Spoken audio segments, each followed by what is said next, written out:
নোবেলজয়ী অর্থনীতিবিদ অধ্যাপক ডক্টর মোহাম্মদ ইউনূসের নেতৃত্বে অন্তর্বর্তীকালীন সরকার গঠন করা হয়েছে। এই সরকারের উপদেষ্টা রয়েছেন ১৬ জন। সরকারের এইসব উপদেষ্টাদের মধ্যে দপ্তর বণ্টন শুরু হয়েছে। এরই ধারাবাহিকতায় স্বরাষ্ট্র মন্ত্রণালয় পেয়েছেন ব্রিগেডিয়ার জেনারেল অবসরপ্রাপ্ত এম সাখাওয়াত হোসেন। শুক্রবার উপদেষ্টাদের মধ্যে দপ্তর বণ্টন করা হয়। চলুন এক নজরে জেনে নেওয়া যাক কে এই brigadier general M Sakhawat Hossain.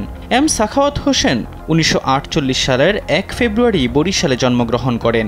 ২০০৭ সালের ১৪ ফেব্রুয়ারি থেকে ২০১২ সালের ১৪ ফেব্রুয়ারি পর্যন্ত ৫ বছর তিনি বাংলাদেশ নির্বাচন কমিশনের কমিশনার হিসেবে দায়িত্ব পালন করেন।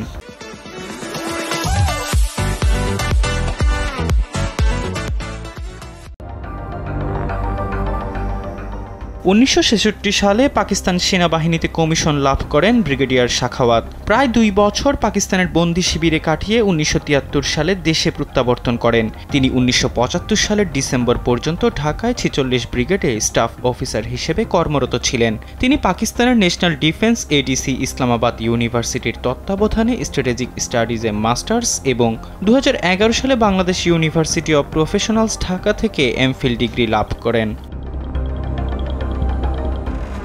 তিনি ১৯৭৯ থেকে ৮১ সালে ঢাকায় সেনা সদরে গুরুত্বপূর্ণ পদে অপারেশন ডাইরেক্টরেট নিয়োজিত হন। পরে তিনি ব্রিগেডের অধিনায়ক হিসেবে ২টি ইনফ্যান্ট্রি ব্রিগেড ও একটি আর্টিলারি ব্রিগেডের অধিনায়ক ছিলেন।